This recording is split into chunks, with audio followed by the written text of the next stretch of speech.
always, son, don't you think that's enough? Don't you think that's enough? No, no, no. Now he's like, son, I've never seen anybody work as hard as you. And he truly respects me. So a lot of times people don't believe in you until you finally arrived.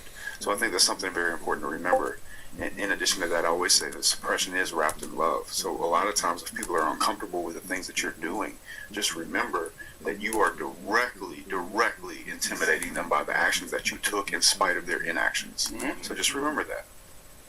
Yeah, that's a good point. And I get this all the time. People message me saying, hey, my family's not supportive of what I want to do, and my family don't believe I should try and do this, or my family thinks I should go down this route. And my answer has been pretty generic so far, but it seems to be effective. I think the number one thing that especially parents are worried about when they see their children is they don't like the idea of seeing them be lazy. So people message me, go, I don't want to go to college. My parents want me to go to college. I say, well, have you sat down with your parents and explained to them what you're going to do with all those years instead? Have you sat there and said, look, I'm not going to go to college, but here's what I am going to do. I'm going to spend 6 hours a day doing this, 2 hours a day doing this, 1 hour a day in the gym. Across the next year, I'll be doing this apprenticeship. I'll get this certification. I'll be able to go here and do this. Then I'm going to get this passport. I'm going to go here. Or if you just said, I don't want to go to college and turn the TV back on. Then why did they want you to go to college, right? It doesn't matter what you do. I think if you're a child and you explain to your parents or all the people who love you or people around you are trying to push you in a certain direction to say, look, I have a plan. This is what it is. I have a finite amount of time on the planet. I'm going to dedicate it towards X. I'm going to make sure this is successful. I'm going to do it right. And you show competence and you show that you genuinely give a shit and you're up before them and go to sleep after them. They're not going to hate on anything you do. I think a lot of the people are saying, oh, my parents are trying to suppress me. No, what your parents are trying to do is inspire you to do something because you're a lazy fuck and you ain't doing shit. And I completely understand that. If you have a fucking teenage son sitting around smoking weed, you want to send his ass to college. Like, what else is he going to let him do? Sit there and smoke weed?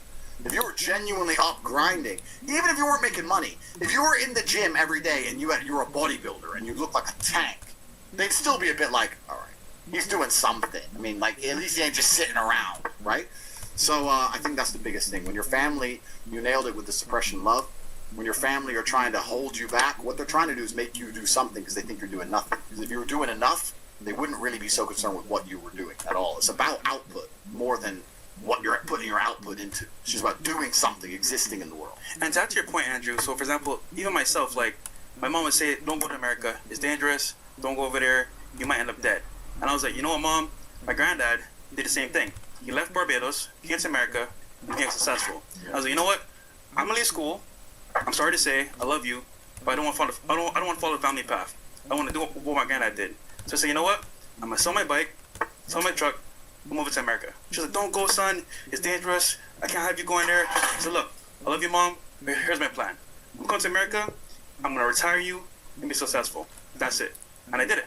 So me having not talked to her made her feel a little bit comfortable, but like still, she's like, you know what? Don't go, it's dangerous, and you got to make a choice, man. So, Alright, so before I do my answer, I'm going to go ahead and kill the YouTube stream. So guys, I need you guys to go over to Rumble right now.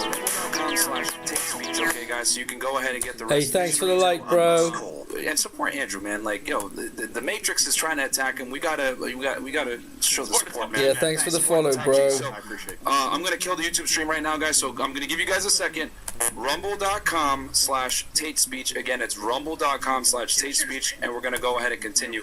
Yeah, you know what? Let me go ahead and well, hold on. Let me refresh this thing real fast before I do it.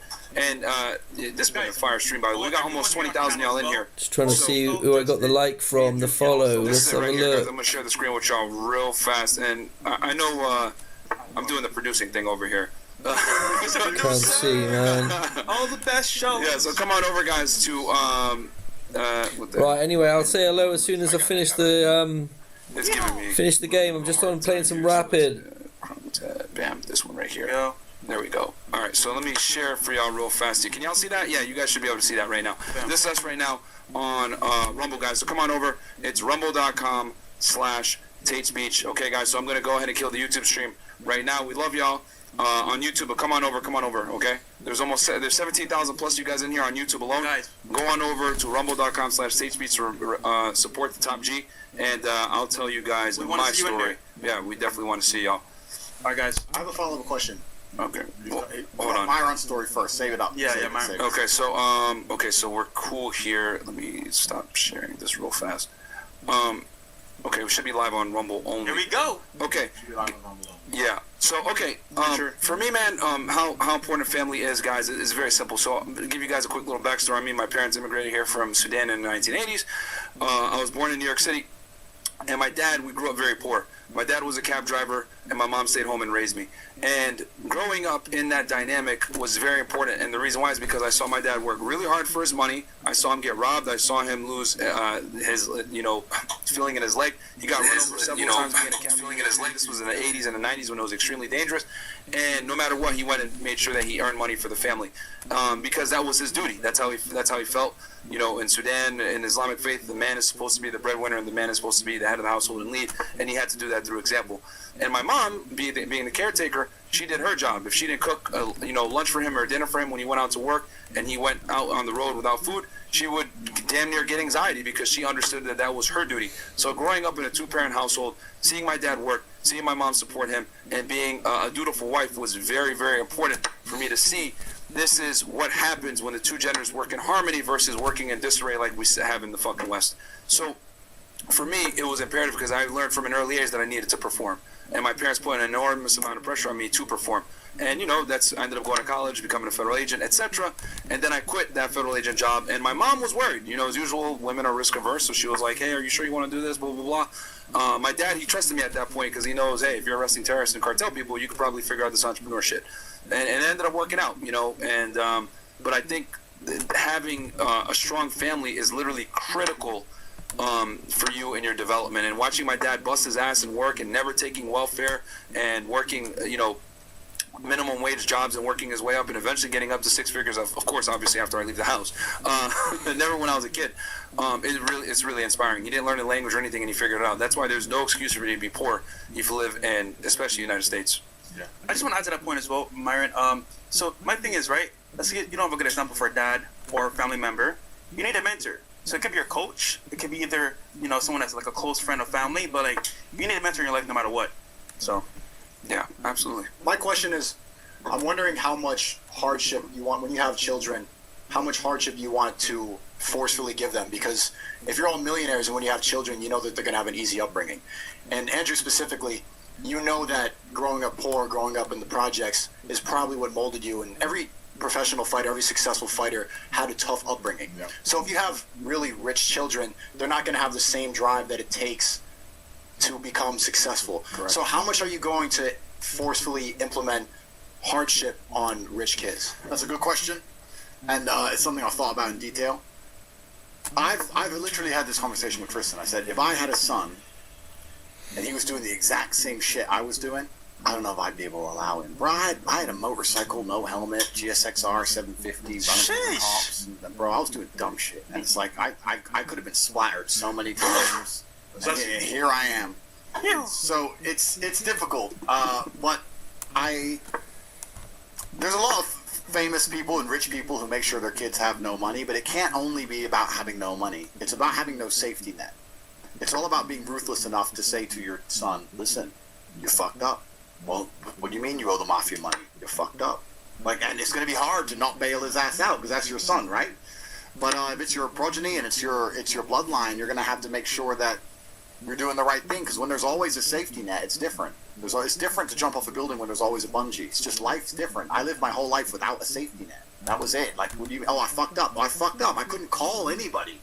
And that teaches you something about life that I want my sons to have. I'm going to make sure they grow up in the correct environment.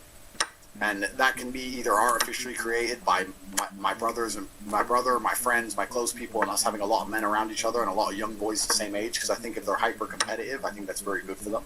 Yep. I think that even if they're growing up in, let's say, a rich environment, if they're amongst 10 other boys basically the same age and it's daily some form of competition, they're going to have a fire lit inside of them. I think that's important.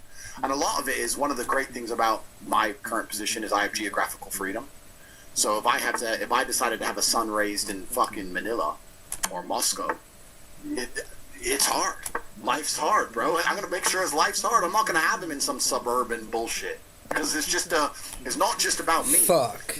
I'm gonna do my best to program my children, of course, but the entire world that they're living in is gonna program them. The shit they watch on the internet's gonna program them. The friends they're hanging around with are gonna program them. If I put them in a nice suburbia all their friends they're going to be going to their friends' houses and getting milk and cookies, and everything's fine, and it's going to be hard to say no. They're out to get you. The Matrix is coming. People are like, what do you mean the Matrix is coming? I go to Ryan's house. I just play Nintendo. Life's fine. So I need them to be around an environment where everyone else kind of understands that harsh realities, and I'm going to do it to the best of my ability while also trying to protect him. I don't want anything bad to happen to my son. But in a worst case scenario, while we're being dead honest on the street, while we're being completely honest, in a worst case scenario, if something bad happened to my child when I was doing my very best to turn him into the best version of himself, I still think I could live with that. I still think I could live with that, saying, you know what? I was doing my very best to make him the man. That's what my job is as a father. And shit happened, and fucking whatever, and I'm gonna have to live with the consequences of it. But what's the alternative? Wrap him up in cotton wool and have a bitch? You have to take a degree of risk with it. You have to take a degree of risk and say, bro, you're in Moscow, you should have fucking shut your mouth. You've got a gun in your face, well, you'd have fucking disarm him or fucking pay the bill. I ain't paying it. You can't rob him from going through that pain, because then you make him weak. Absolutely, and he's gonna, and he may not know it at the time. He'll be happy I saved him, but in the long run, he'll resent me for it, because he'll be like, well, Dad saved me all the time, so now I'm a jackass. That's how it is. I think the worst possible experience, the worst possible masculine experience on the planet is being born rich, from like having a rich dad and being one of them rich kids. Yep. I see these rich kids, and it's the worst experience, because most men are living a very similar life path, except for those fuckers.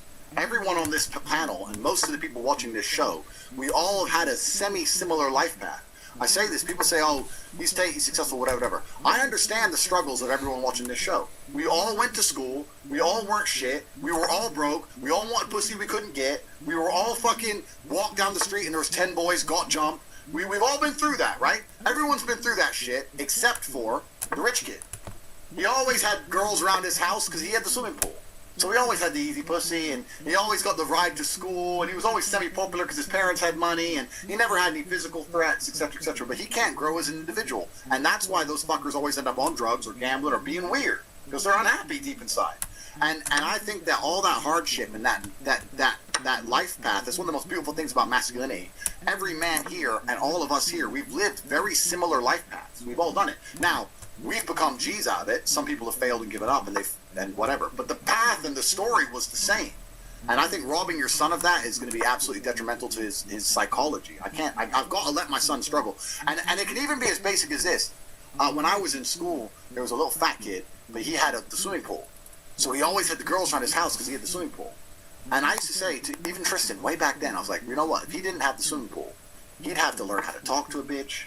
He'd have to get some game. He had no game. His game was, I got the pool. That's cool when you're fucking 15, but when you're an adult, having the pool ain't enough. You gotta have everything else, right? I never had the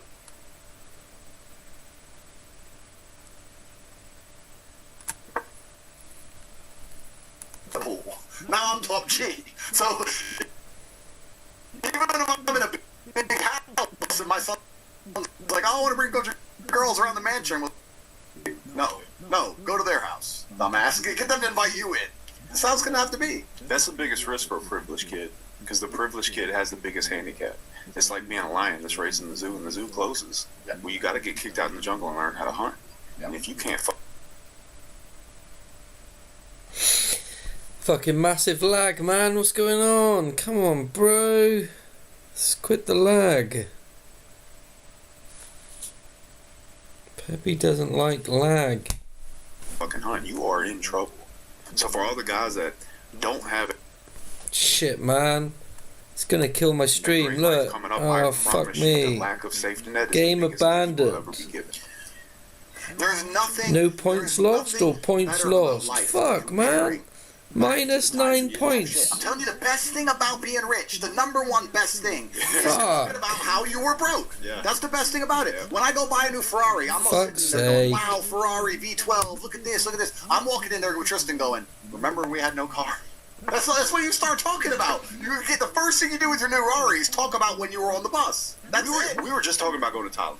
Yep. And like how we wanted to go to Thailand and live degenerate. Yeah. Backpack, scooters, get so drunk we can't remember. Yeah. Like that, and dude, going back there is honestly, man, probably one of the things I miss the most. Absolutely, man. You have to have. There's no. Without the juxtaposition, without the change in speed, without the acceleration, it means nothing. If you're traveling 200 miles an hour, you don't notice. You only notice the acceleration.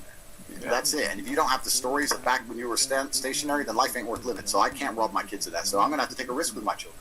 And like I said, I say it here before the panel and before the stream and before God. If something happens to my son because I let him do something dangerous, well, I want him to be a Tate. And I'd rather him die attempting to be a Tate than fucking live as a bitch. That's not my legacy. That's not my bloodline. And my father was the same with me. I told my lunchbox story endless times. So go fight then. I could have got my ass. I could have died. Two boys much bigger than me. I could have got fucked up bad. He was like, no, this is it. We have to take a risk now, son. You're gonna either be. This is gonna shape you for life. Go. This is how it goes. Yeah. W in the chat. Yeah. Men have to experience adversity. You have to experience pain. You know. And I'm glad for it. Like I'll give you guys an example. When I was in college, I rode Division I walked onto the team, and you know, I didn't get a scholarship or anything like that. I could have just like partied and had fun and did my thing or whatever. But you know, I said, you know what, man, fuck that shit. I don't want to be like everybody else, partying on weekends, partying during the week, actually, drinking, doing drugs, doing all this other stuff. I have a higher purpose, and you know, I put myself through it, and it was a miserable few years because rowing's a very painful sport. And then the same thing when I was working for the government. I was on Laredo, Texas, stationed on the southwest border. It was miserable. Spent my entire 20s grinding and chasing after crooks and never really dating or getting girls like that. But I said, you know what? This is what's got to be done. You got to go through pain sometimes. You don't understand and treasure pleasure unless you go through pain. Okay, you don't admire, you know, people in New England, right? I'm from Connecticut originally. When the sun's out in June, everyone's out, people are at the beach, people appreciate the nice weather. Why? Because they have to buckle down and sit in the cold for 6 or 7 months of the year. So you must experience adversity to actually enjoy the fruits of your labor. If you grow up in a rich family, right, and your dad is giving you everything, and you've gotten anything that you needed and you never really had to work for, well, what's that going to do? It's going to make you a fucking pussy. We're on Rumble now, right? So I can swear a little bit. It's going to fag you up. Yeah. Straight up. It's going to make you a pussy faggot. And you need to experience that fucking pain so you can, because here's the thing, when you can deal with adversity in life, if someone hits you with some bullshit, if someone looks you in the face and says, you're a fucking pussy, whatever, and you've been through some shit, you know, do I really need to punch this guy in the face right now? Probably been through way more than him. And you can walk away because you know what you're capable of. But if you don't know what you're capable of because you haven't been through shit, well, you might do something stupid. You might fucking punch that guy because you don't understand what's really going on, and you don't know that there's 20 other people around, or you may have a knife or whatever it may be. So you need to really be able to go through it to really properly assess what the hell is going on in the world. And that comes from life experience. You can't get experience unless you go through adversity. Yeah, there's risk. There's risk involved with experiences, no doubt. It's funny, in Barbados, right? I went to like a mainly like white school as well, and most people there were rich. So it's funny, those guys that were there, all they did was smoke weed and play soccer. That's all they would do. And I did that for a little bit. I was like, bro, this is boring, bro. Like, this is not going anywhere. We just party, smoke weed, and play soccer. Then I was like, bro, those 10 kids that are there today are doing the same shit. They didn't do anything successful. They're still smoking weed and just going to party. So it's like, it's a trap, man. If you're rich and successful, it's a trap sometimes for kids. What do you recommend for those middle-class kids that don't have that hard upbringing? There's a lot of them watching right now, probably 14 to 17 years old, that want to live like Top G, and they want to get there, they want that hardship. How do they forcefully give themselves that hardship right now? Should they sign up to a boxing gym? Yeah, that's a good question, and that's a nice, easy one to start. And they can certainly find adversity themselves with sports. It's a fantastic way to do it. Even business is another great way to do it. But truthfully, you need masculine competition around you. I can't imagine living my life without constant masculine competition. I've said this endless times about why I'm living with my brother and my cousin still to this day. I love having all you guys come and visit me in the house. How I'm always going to live with men. And the reason for that is because there's a degree of competition which exists amongst men that doesn't happen when you have your chick there. If I move in with my chick, life's good. Life's great. There's dinner. There's breakfast, there's snacks, we're watching movies, the endless sex. She's all, you want massage? Yeah, fucking, and yeah, I'll still hit the gym because I'm me. But you don't have that brutality. You don't have that brutality of your brother walking in and saying, oh, how many? 500. You're a fucking loser. 600. You're like, oh, for fuck's sake. And you gotta do it, right? You need that competition amongst men, and you have to find a way to create your reality and make sure it already exists for you. And it really isn't that difficult. It's very much like the pawn chat I gave earlier. If you're a man who's competitive, you're going to find men to compete against. And everyone loves competition. Every single human alive, females love competition. They're checking their Instagram likes all day long. And men love competition because they're sitting on Twitch playing video games. It's just they're doing dumb shit, right? As a man, you have to sit there and say, I have to remove all the cheap dopamine, all the cheap replacements for what I'm actually looking for. I said this to Tristan the other day. The reason I don't play video games is not because I'm anti-video games. It's because they look fun as fuck. I see these video game videos and I'm like, that looks bad. At what, grenade? Call of Duty. Well, he's running in and out. It looks fun. And that's why I'm not going to play that, because what's going to happen is I'm going to end up good at that shit, because I'm me. And I end up spending so many hours becoming good at something and believing that it matters, when it doesn't. If I want to feel dopamine for being a badass, I'm going to do it the old school, hardest way. Bench press. That's not as fun.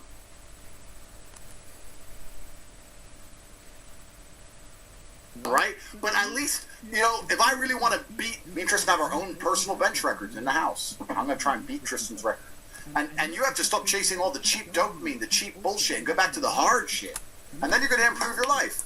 But you need to be living amongst competitive men and putting some competition in your life. And if you're a middle-class kid and you're sitting there, you need to look around to your friends and say, how am I competing with my friends? And in what regard am I competing with them? And if it's only video games and dumb shit, then you have the wrong friends. And you find better friends. As simple as that. This is why team sports are so critical, because when you play team sports, right, it forces you to not only train together but to compete with each other and to become better with each other, so that when you do compete against the real competitor, you can actually beat them. And this is why sports is so imperative for young men. And you gotta, because what sports teaches you from a young age is that there's winners and fucking losers. Okay? Recently we have this clown world bullshit where it's a participation trophy, blah blah blah. But the reality is, guys, no matter if they want to give you a participation trophy, is you fucking lost. Okay? There's W's and there's L's. If you take an L, what you take with that L is a lesson, and you go ahead and you become a better competitor, so you don't feel that pain again. That's why losing is supposed to hurt, so you don't want to experience it again. Okay? A lot of times pain is a reaffirmation that you fucked up to some degree and need to fix it. And the way you're going to fix it is you train, you become better the next time. When I was in college and I was rowing, they would purposely set up all the ergometers, right, the rowing machines, next to each other. And the reason why is so that you can see the guy to your right and the guy to your left, and you would want to be his split. You want to go faster than him. And you'd be amazed at the mental gymnastics you will tell yourself to beat the guy next to you or the guy to the other side of you, so that you can go ahead and not get made fun of at the lunch table. This is with football. I know with Justin we've had many stories about this. With basketball, etc. Kobe Bryant used to sit there and go to the gym early, knowing that other people were going to come. And when they did show up, he would purposely stay there until they left so that he could win. Even though it's a weird mental game that he played in his head, you want to call it mental gymnastics, whatever, it allowed him to become one of the best basketball players ever, because he relished in the ability to compete and dominate. And he did it even with his own teammates. And people were like, oh my God, he's freakishly competitive.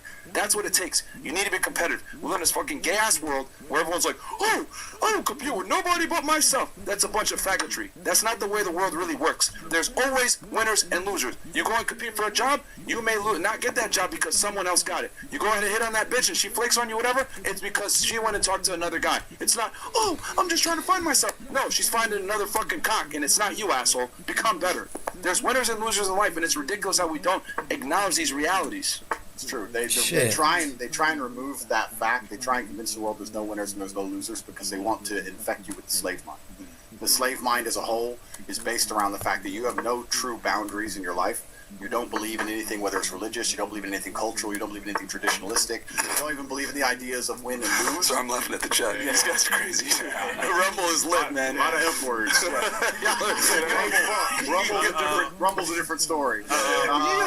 So yeah, if you don't believe in anything traditionalistic, you don't believe in anything religious, you don't believe in even winning and losing, your mind is completely empty and ready for their programming, and they'll convince you of anything they need to convince you of. Whether it's to be afraid of the common cold, or whether to believe that a man is a woman, or to believe any of the things they decide that you now need to believe to make you a better slave. The people who are in charge of the world have no interest in your actual personal sovereignty and your personal happiness. They want you to do what they need you to do. The same way a farmer wants his sheep. He wants his sheep alive. He doesn't want them to die, but he wants them to do what they're supposed to do. He doesn't want sheep who start going fucking off track. That's no good for the farmer. So you have to sit there and understand that they're trying to destroy even the basic things of competition. They're trying to destroy absolutely everything. Everything is under assault. Absolutely everything. And you can create and curate a life and create an ecosystem and create almost to a degree an echo chamber where it's very difficult for the slave world programming to affect you. If the slave world, the clown world and the slave mind, if they come along and try and convince me of X, and I walk into this room and try and tell you what they told me, there's going to be a lot of people saying, Andrew, come on, G. You know better than that. So you can create a reality which makes you very, very difficult to program, and that's your job. I say this all the time. I sit to people and I say, you know you're the sum of the 5 people you spend the most time with. And they go, yeah?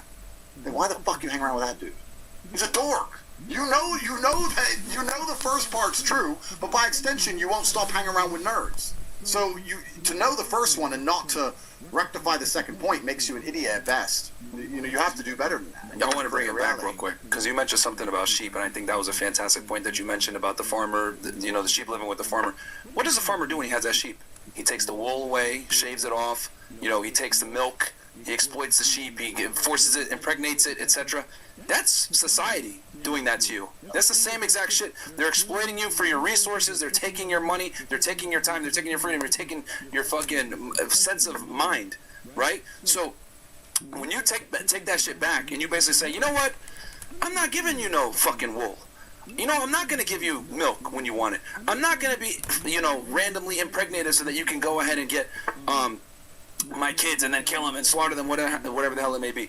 You want to be the sheep out there roaming, but the reality is so many people are okay with being on a farm, being used, getting their wool taken away from them, being milked, and having kids against them. Society, a lot of the time, is raping you from your freedom. That's the truth of what's going on. One of the most interesting lessons from the Matrix movies, because I talk about the Matrix a lot, there's all the obvious ones everyone talks about, but in the second Matrix movie, when he gets to the end and he speaks to the guy in the white suit, I don't know if you guys know what I'm talking about, and the guy in the white suit has very, very clear and punctual and compendious English. Very interesting. I like the way he talks because he uses very, very advanced language. And he's explaining that, Neo, you're not special. You think you're going to destroy the Matrix, but you're not. The reason you exist is we allow anomalies. And the reason we allow people like you to exist is because if everyone stuck inside the Matrix saw no hope whatsoever and saw that nobody could ever escape, the Matrix would collapse. If the Matrix didn't allow anybody to become rich and successful ever, then the Matrix will collapse. You have to believe, you know what? If I do what I'm supposed to do long enough, I might be able to end up like that guy. So that's why they allow the anomalies. The point I'm trying to make is the Matrix, as difficult and as crushing and soul-destroying as it is, they have deliberately left gaps for the people who are prepared to escape. They leave holes. It's the art of war. They say never give your enemy no way to retreat. It's the same thing. They've left holes in the Matrix for the people who are truly pissed off living inside of slavery to jump out of. Because if they keep us trapped in there, we're going to cause them more problems than if we just fucking leave. If you have men like us, broke, can't pay our bills, and there's millions of us, that's a revolution. They don't need that shit. Give him some money. This guy's too damn determined. This motherfucker's too brave. Let him have some money and some pussy. This guy, Mr. Subdued, yeah, he can keep being a slave. This guy, no, he's got fire inside of him. He needs to escape. So they've left an escape hole. There's an escape hatch for anybody who truly deserves it. The Matrix, as soul crushing as it is designed in a way that anybody who would be a problem broke can escape. You can escape. You can be anything you want to be. It truly, I'm an example of it. I come from absolutely fucking zero financially to hundreds of millions of dollars. And if I wasn't this way, if I didn't have this lifestyle, I've said this to Tristan endless times, I don't know what kind of person I'd be if I didn't have money to subdue the fire inside of me. Because if I couldn't just do dumb shit all the time, or I couldn't do anything I wanted all the time, and I was some wagey at the ripe old age of 36, watching the news, all the bullshit they're doing to fucking people and me, and I was sitting there like a jackass, absorbing it all, knowing I had no voice and no power, it's get rich or go die trying. I'm going to end up doing something bad. I just couldn't take it. So there certainly there are ways to escape. And that's when we're sitting here talking about people who want to make money and become whoever they want to be.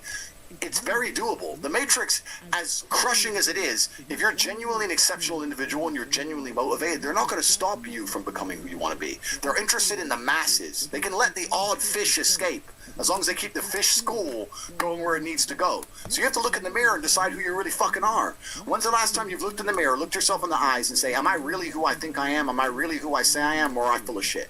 Am I repeating the shit I hear on YouTube and the things I hear in the rap movies? Am I really that guy? Am I really a gangster? If he really pointed a gun in my face, am I really going to tell him to get fucked? Am I really a tough guy? What have I been through? How many times have I actually tested myself? Am I actually about it?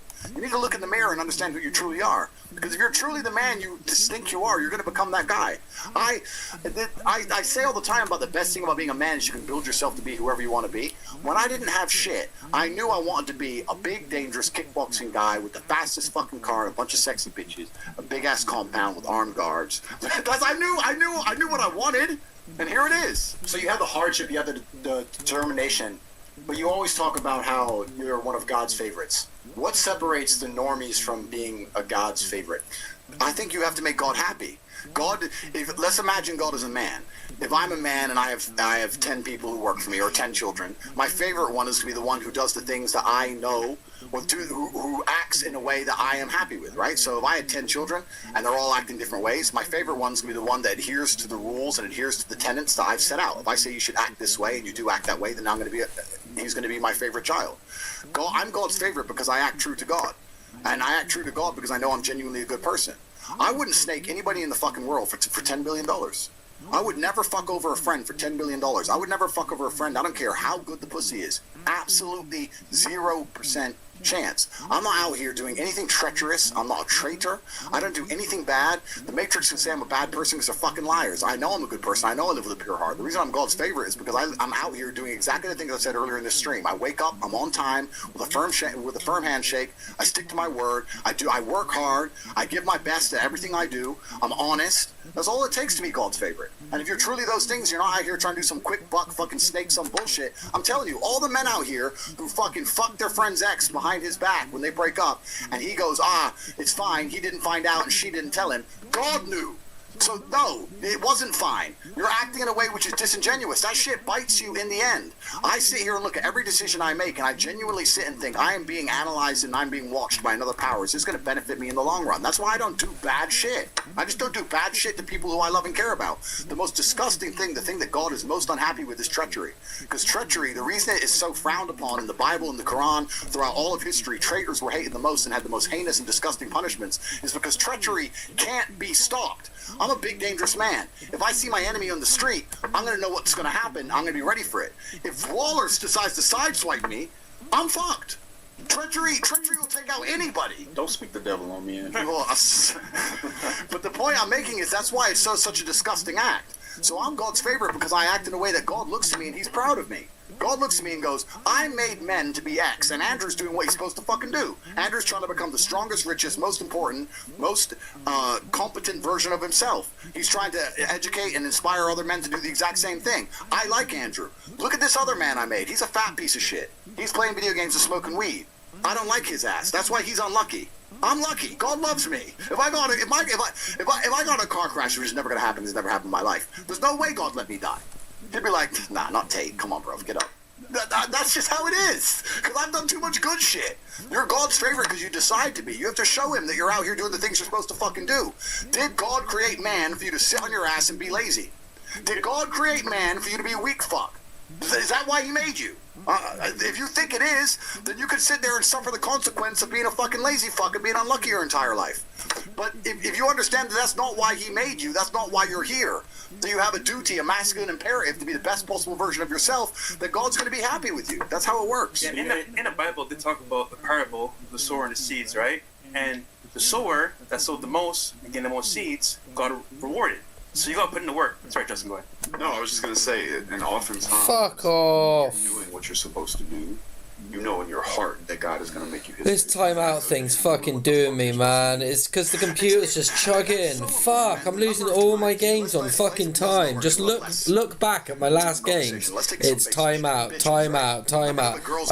I'm gonna have to fucking switch it to 10-minute games, man. Or I could snake around it. You know what? Fuck's sake. And then you go back to 10-minute games and you're waiting around for people to move. God thought that shit was funny because she didn't see that one coming. So I win. And you know God is gonna send you another one. Damn, he sent me plenty. So everything's fine. That's how it is. And it's the same thing if you turn down that bad money you shouldn't take. Or your friend's getting fucked over, or blood money, or whatever. Or you can snake a guy for a bit of cash. Or look at me.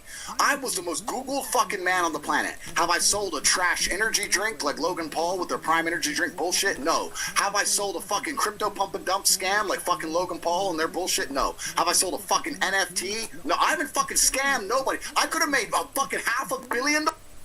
And I thought, you know what? The idea of some 18-year-old kid putting his life savings into some fucking trash so I can make hundreds of millions of dollars, I don't want to do that. That will upset God. And if I would have done that, who knows where I'll be today? I might have $500 million. Am I allowed to fucking move yet? Right now, my life's good. I sit there and I live with I got a genuine moral compass. Of course I'm his favorite.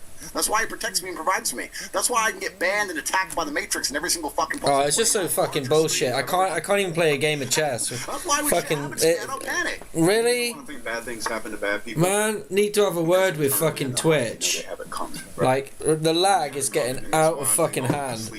I sleep like a baby at night. I know Andrew sleeps like a baby. All of us sleep like a baby at night I because snore. we know this is your fat. McDonald's. Somebody say McDonald's. But I think it's truly because, like, if you know you're doing the right thing and you know you're doing right by people, you can have that clear conscience on your heart and you can move forward with confidence every day despite who's coming at you. Completely. And I think that's why you've been able to keep your message the whole time, and that's why it's been so easy to stand behind you in this whole thing. Everybody stands behind you because we know for a fact through dealing with you and dealing with each other that everybody here has a clear heart and that we got each other's back truly. And there's not anything to worry about because I know I'm doing the right thing by supporting Andrew, by supporting Fresh and Meyer, and supporting, I don't know you, I haven't known you very long, Sneeko, but I can tell you if somebody said something bad about you today, I would stick up for you. I know with a clear heart that the intentions are good, and I think when you know the intentions are good, you don't have to look over your shoulder. You can go forward with purpose and face the things that come at you. So as long as you're keeping yourself in line, in check, and doing the things that you know are morally correct, then God is always going to be on your side. You'll know that with confidence. So Here's the thing, man. A lot of guys are alive, but they're not necessarily living. And what I mean by that is they're not chasing after what they really want to do. They're doing some job that they hate. They're living with their mom. They're fat. They're not where they want to be. You guys want to know why YouTubers make hit pieces on guys like us and call us toxic alpha males, even though none of us run around and call ourselves alphas? It's because they're angry that we're achieving what they wish they can fucking achieve. A lot of these ass clowns are basically watered down versions of what we are, and they don't want to necessarily accept that. So what do? They point the fucking finger, say some bullshit, whether it's Logan Paul trying to be a social justice warrior or Curtis Connor being a pussy saying, oh, these guys are toxic, this is problematic. Like, what the fuck is going on here? You know what I mean? That's the reality, and that's where a lot of guys are. The only difference between these ass clowns and regular guys is that they were able to somehow figure it out, maybe by being on Vine, doing stupid shit, or being an SJW pussy and dealing with a whore in California and making a bunch of pussy videos. Wait, Curtis Connor. But regardless, the thing is, you got to get out there and do what the fuck you got to do. Another thing, too, about being a good man, let me tell you guys this. There's a reason why treason is one of the few federal crimes that's punished through death, okay? There was this guy, his name is Robert Hansen. You guys go check him out. He was an FBI agent. He sold secrets to the Russians, and he ended up getting life in prison in ADX, Florence, Colorado. And the reason why is because when you betray, it's one of the worst crimes that you can do. And this is why I tell you guys, bringing up, I don't want to use women as an example of this, but I tell you guys all the time, you want to align yourself with men that can attract women. Why? Well, there's a multi-pronged reason for this. When you deal with guys that can't attract women, what's going to happen is when he finally does get that fucking girlfriend, he's going to sell you out, he's going to do whatever it takes to get that girl, he's going to be thirsty, and then most importantly, he's not going to think with this head, he's going to think with this head. That bitch is going to start ruling his life, and you want to meet up, we got to talk some business or whatever, you want to hang out, oh no, I got to check with my girlfriend, blah, blah, blah. And her, she's going to tell him, you can never hang out with him. No, this guy's toxic, any of this other bullshit. So you need to be in control of your life, you need to know what the fuck is really going on, you got to wake up from the Matrix and understand that you control your reality, not these other people, man. And don't betray your friends. Get good with women so that you don't fucking thirst for them and do stupid shit. Right? Just like you mentioned, a guy that had sex with his, having sex with a girl that was his ex, his buddy's ex. That's unacceptable behavior. Yeah. But only guys that aren't good with women do stupid shit like that. I always say it's not the bad man I worry about, it's the desperate man I worry about. Yeah. And like we pick fun at each other, me and you, right? Yeah. Dude, I'd leave Fresh with my girlfriend tomorrow. Like, yo, here's my debit card, here's my girl. Yeah. Take off. I need you to drive across country for the weekend. Y'all have to stay in the same hotel room. Yeah. I trust you all. You know what I'm saying? Like, all joking aside, and certainly trust Andrew. I've been so many places with him. Be like, dude, take her, go. Everything. So if you can't trust a guy like that, you got the wrong guy. So you got to get in a group of guys that are on the same path, that can be right with God in their own heart. And then desperate people are the people you don't want to be around. And we all know a guy, right, that's been our friend, that literally finds a girl and disappears into the sunset. Yeah. And so what the fuck, bro? So don't be that guy, bro. I want to bring up Jordan Peterson said something that I really resonate with. he was saying that he struggles believing in God, and I was the same way as you, Andrew. I was an atheist for a long time. I grew up in the church, and then I rejected it for a long time. I didn't believe in God, and I think I found God from seeing all the evil that runs the world. Oh, absolutely. Seeing the demonic and satanic rituals that they do, that must mean in the inverse that God exists. Jordan Peterson said that it's best for him to encourage his followers to follow God because that's the best way society functions. So I am saying, I always tell my stream to follow God. I praise Christianity, praise Islam, praise Judaism because it's good. But I still struggle with the belief that God is the Father. How much do you really talk about God because you believe in it? And how much do you talk about it because it's the best thing for the 50,000 people watching to follow? That's a good question, but I absolutely and utterly believe, but I think that the way I view God is slightly different than a lot of people perhaps think of God. I don't see it. It's not a matter of reading the book and thinking there's a guy in the sky who's watching over you. I think that you can see God as an idea. Jordan Peterson's trying to tell his followers to believe in God because he likes the idea of the collective consciousness behaving in a certain manner. And I think that when that happens, God within itself exists. If you have 100 people in a room and they all do good things in the name of God, well, then God's real. Right? Because God's making 100 people act good and righteous. So you can't say God's not a real force. Whether you want to call him a person, a force, an idea, an inclination, whatever it is, God becomes a real thing. I know that if you act in a certain way, if you act in a godly way, the world is a better place. And by extension, God must exist. If you act in an evil way, then the devil must exist. Like you said, all the demonic, dangerous things they're doing in the world today, does that mean there's a man underneath the ground covered in fire who's making them do it? Or does that mean that their collective consciousness pointed in a negative direction makes the idea of the devil itself a real thing?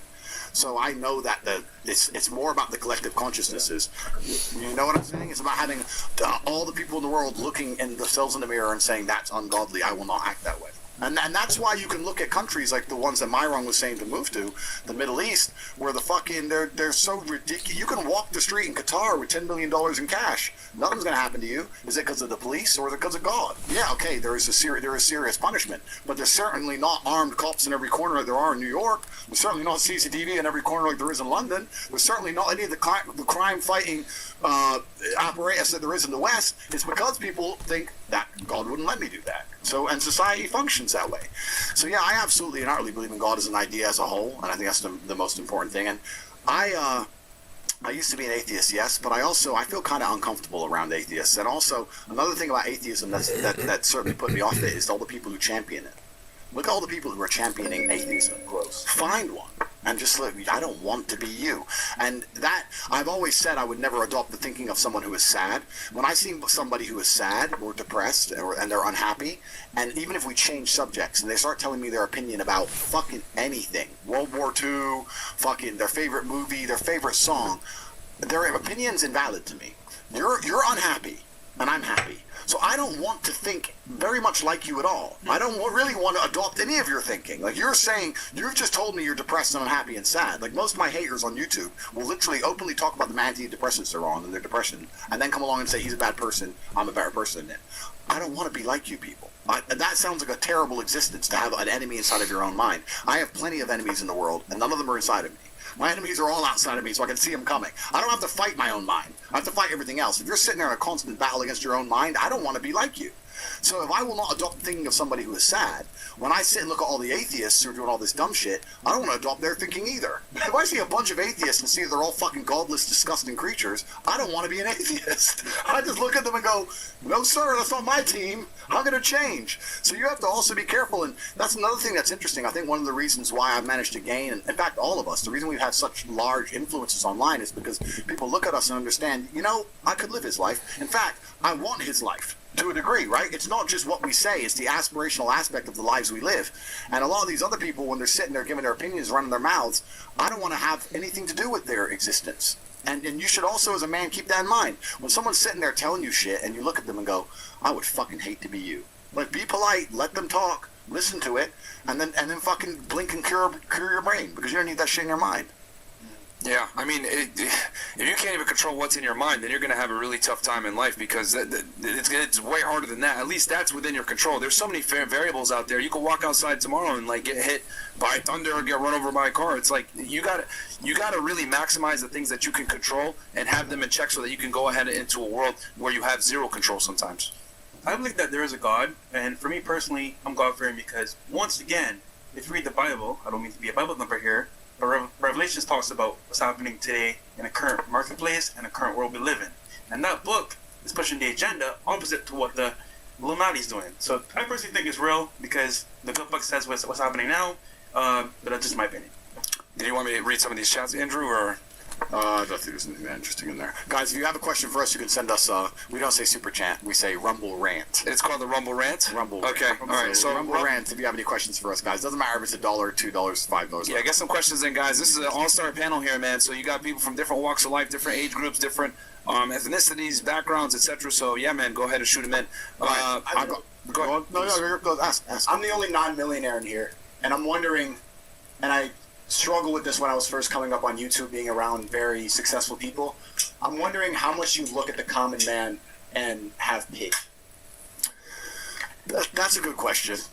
I know that I wouldn't want to, but then if you go back to the absolute self-accountability we were discussing earlier, then the common man has decided to be the common man, and a lot of those people are happy being the common man. Yeah. Sometimes you can meet a guy and he's fucking whatever he is, he carries trash or whatever he is, and that's what he wants to do, and he has a wife and she's a 2, but he loves her and she sucks dick 3 times a year, and he's happy.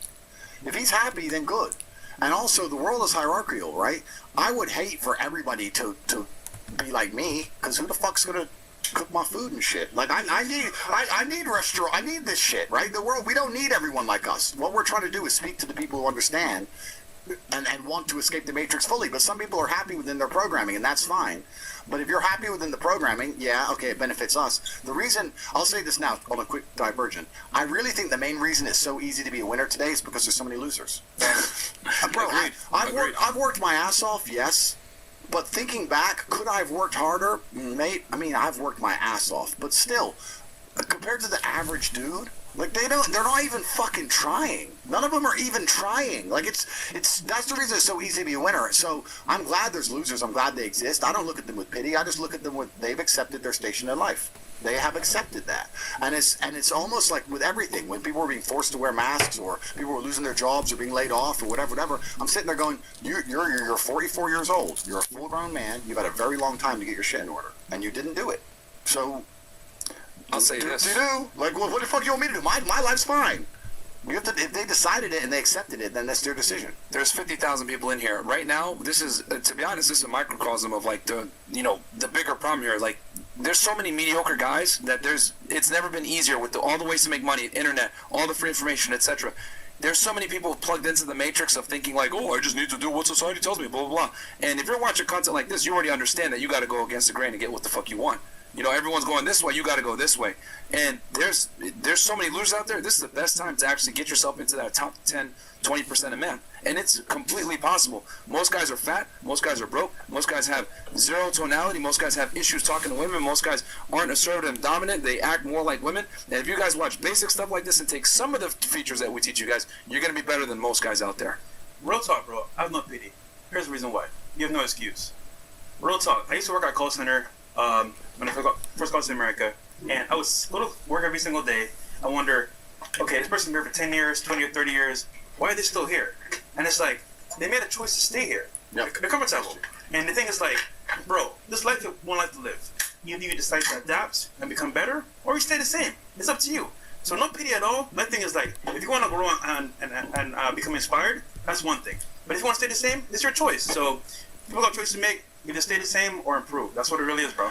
And without being too airy-fairy and being, given a bunch of answers that people don't want to hear. When you talk about rich and money, etc., I'm telling you, money is super duper important, and we discuss all the time. And I tell people, there's no excuse to be broke, because when you're broke, you're a slave, and they're going to hold it against you. You're never going to have any free will or the ability to talk or do what you want, etc., etc., etc. However, health is first, man. If you're waking up and both your arms work, both your legs work, you're already to a degree a millionaire.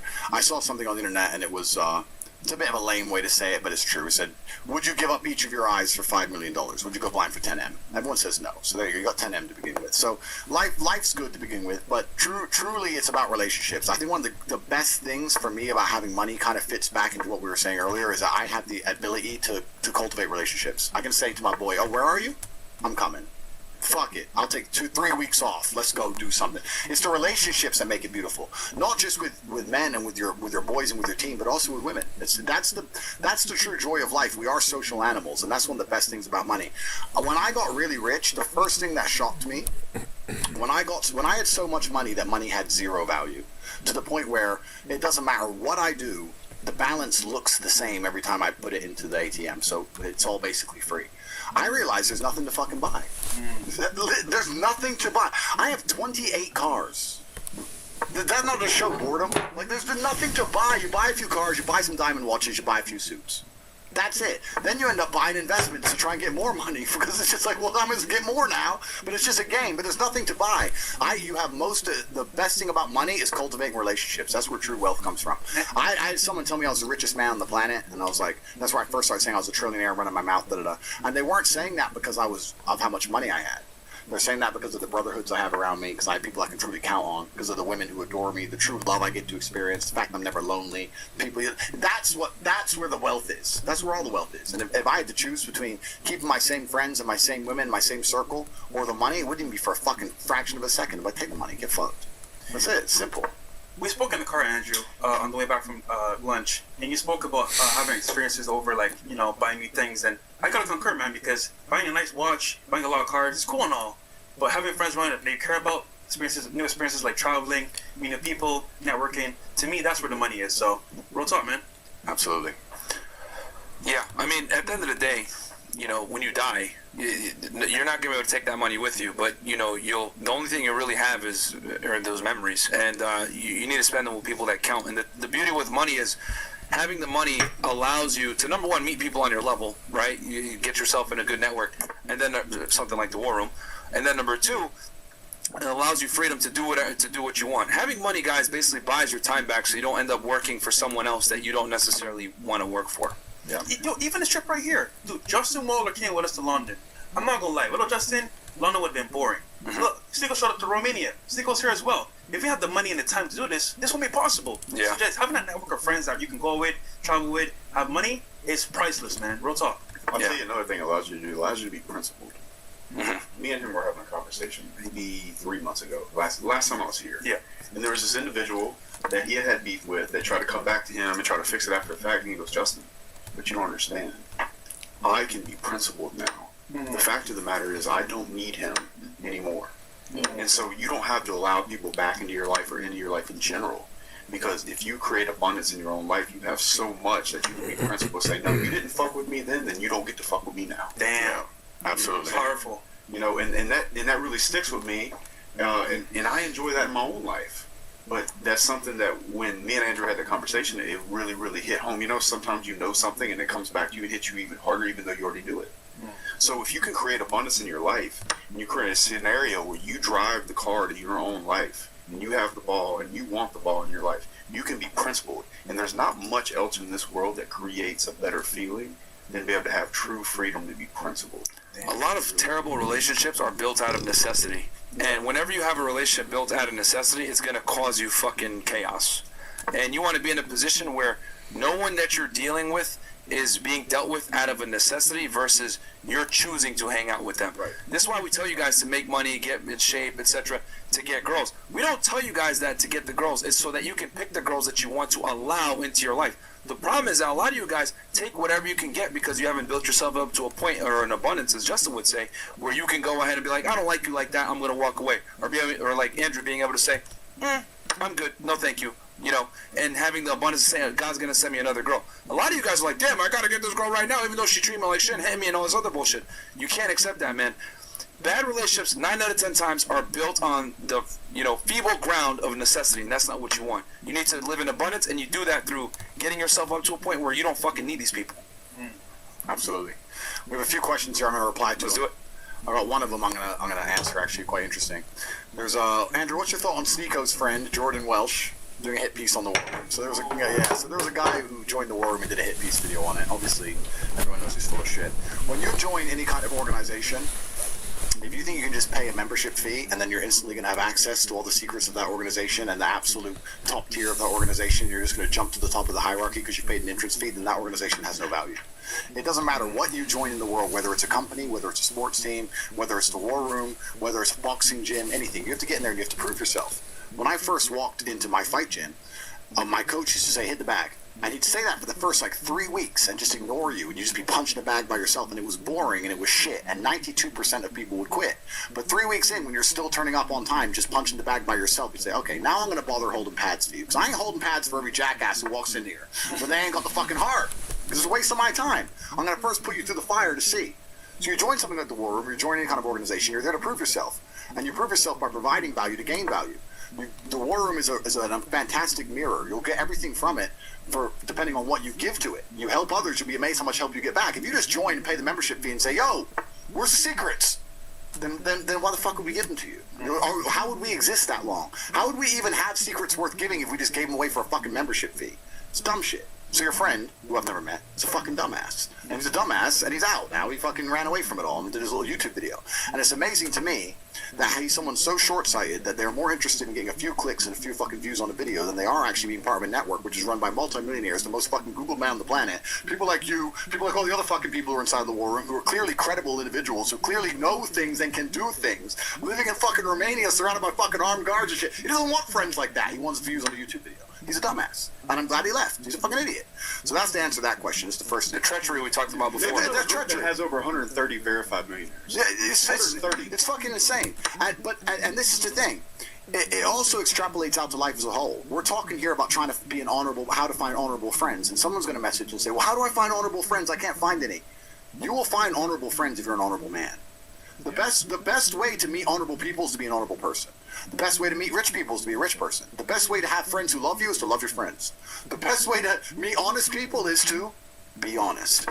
I say this. I did a podcast a few months ago, and the guy running the podcast was saying, "Yeah, my friend fucked my girl." And I was like, you know what? If you're rolling with boys who would fuck your girl, you're probably the kind of guy who'd fuck your boy's girl.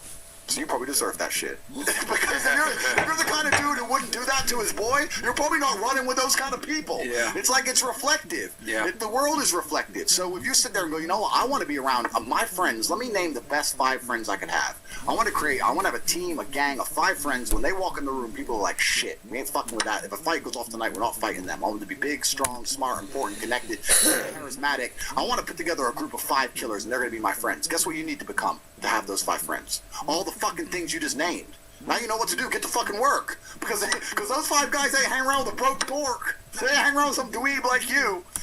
So that's what's going to happen is your insecurity is going to come out, and you're going to be the one to try to fuck them first because you're not secure in yourself completely. Yeah. You're not doing the work. Completely. So I actually met the guy, and with Sneeko, he seemed pretty cool. But after that little song he pulled with Andrew, He's done. don't bring him to my tables. Don't bring him anywhere around me. He's not invited to any party that I have. He's out.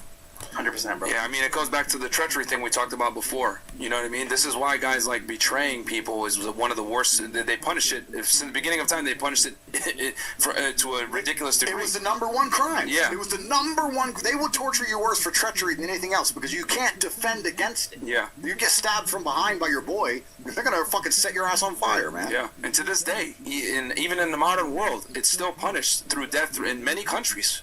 You know, even the most progressive countries will put you in jail for life and or death because to commit treason or treachery is unacceptable. Do you think that he would try to snake me? Duh. Yes. Yeah. Well, I mean, he's shown that he's obviously capable of snaking people. That's what he's done. He's shown that he's the kind of person who will, for chasing clout, will do something that he knows deep in his heart he shouldn't have done. Now, so the question you have to ask yourself is, if he can get enough clout for fucking with you, do you think he'd eventually do it? You have to sit there and go, well, he's done it once, he's done it before. Is he going to do it to me? Oh, he's my friend now. I don't know the dude. I'm based on my actions, right? He joined, decided that the clout and the few shitty YouTube videos, no one's going to give a shit about his video, and no one gives a shit already. It was 3 days ago. It's over. It's done. Nobody cares, right? But that was more interesting to him than actually trying to give it a fair chance, getting to know people, getting to network for real, getting genuine advantage. He cared more about himself and his clout and not chasing. So you have to ask yourself, if you're both going after the same bitch in the club or whatever, that's your decision to make, friend. I mean, I curate my reality ultra heavily, and I do not apologize for it. I will happily say to somebody, I'm sorry, I do not speak to you anymore, and here is why. and it served me fantastically well. That's all I can say. But Sneeko, that's your friend. You got a choice to make. Do you prefer clicks and views over relationships, or do you prefer just having him as a friend? Because my thing is, bro, that's a hell. And that's the problem with YouTubers. I'll be honest, man. Coming from the background that I came from, if someone betrayed you like that, it's a wrap. You're hitting doors with people, etc. And you need the guy behind you to be able to, shoot the fucking guy if you go down to make sure that you don't die. So coming into YouTube and seeing the way people move, where they'll turn their back on someone that they collab with before, or make a hit piece on them, whatever. Like, it's all foreign territory to me. It's strange. It is a YouTube thing, and it is a shame because truthfully, any organization, I'm not even just talking about the war, but any organization, you need to turn up and try and be helpful. Let's say I went back to get a normal job and I wanted to get promoted as quick as possible, what would I do? I'd fucking turn up and say, hey, where's the work at? Let me help. You don't just join in and say, I want to be the boss now. Where's the secret to, hey, where's the rise? I've turned up now. Like, that's stupid. The guy's a fucking dumbass. I'll tell you one thing I learned in my first year of YouTube. I started to evaluate people that I wanted to be actual friends with on whether I would be friends with them or not if they had their platform taken away from them. Facts. That's how. So you look at the man and you say, okay, you have a platform. If I were to take said platform away from that man, would I still fuck with that guy? Is he still high level? It's a good test. Yeah. That's how you know.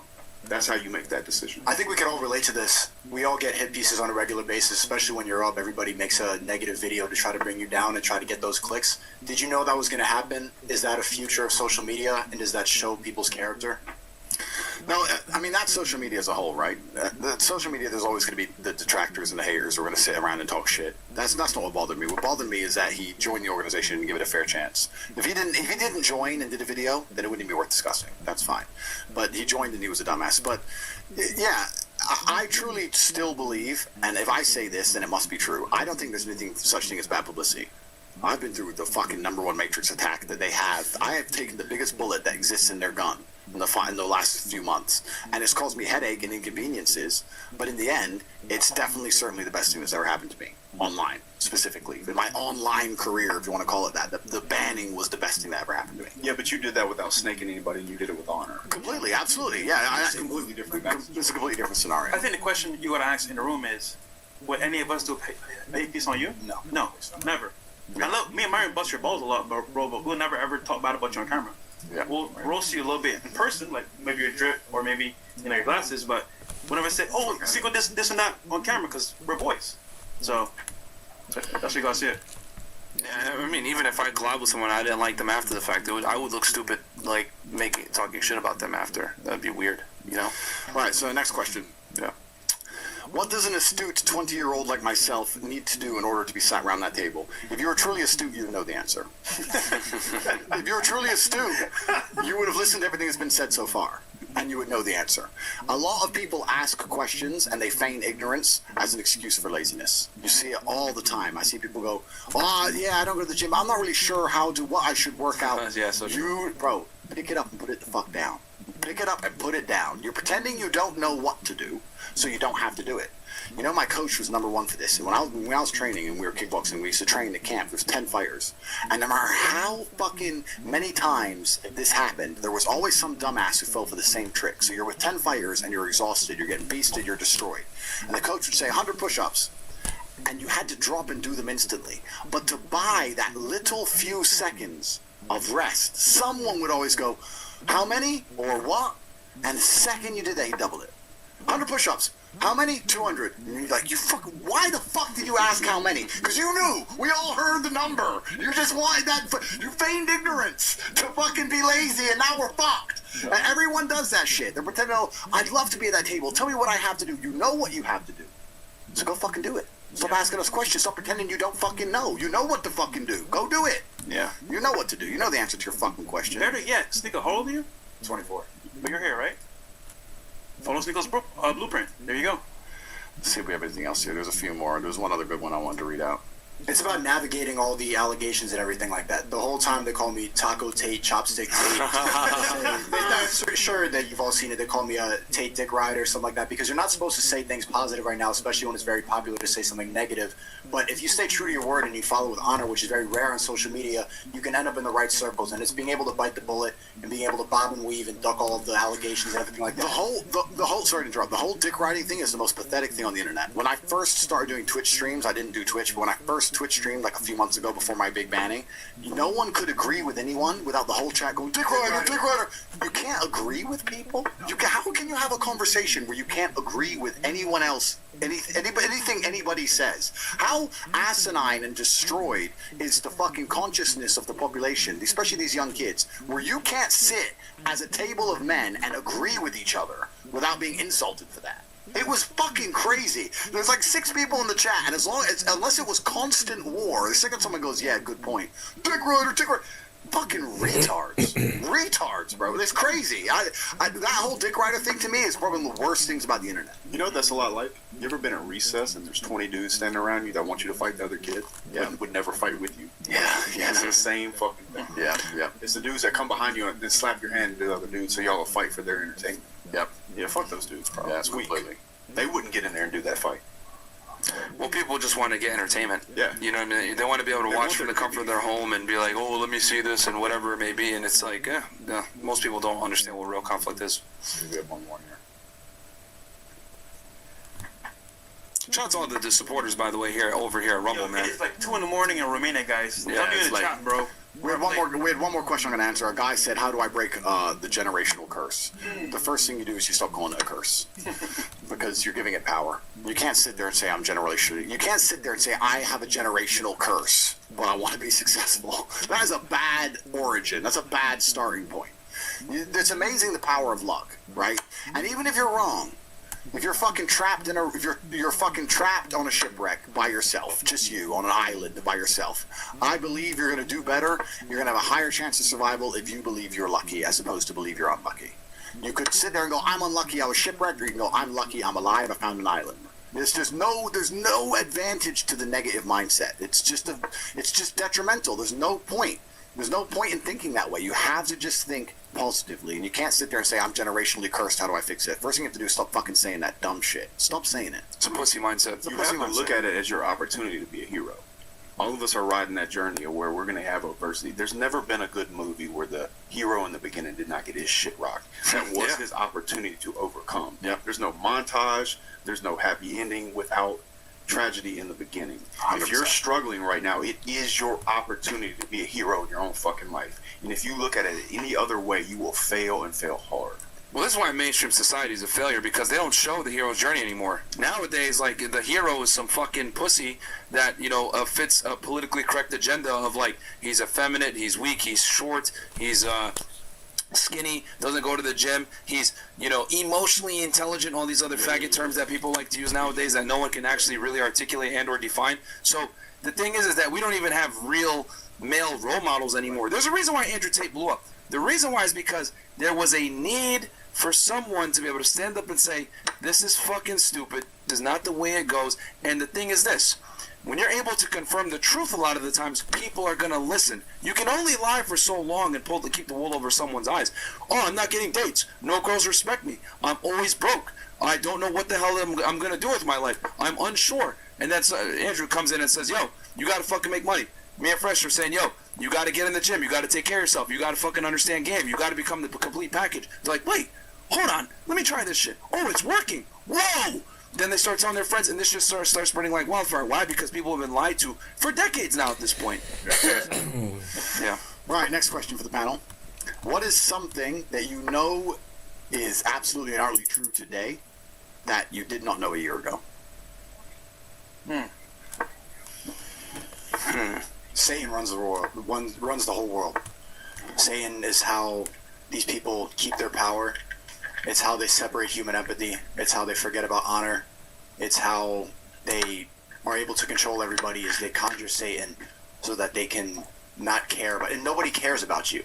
The people at the top, the people ultimately desire power to a level that we don't understand. Well, brokies, wages, the normal people don't understand. And when you do understand that, you stop thinking that there's good from the rules that they're putting on you. They don't want you to succeed. They want to keep you down. They want you to be a complete sheep, and there's no empathy and power.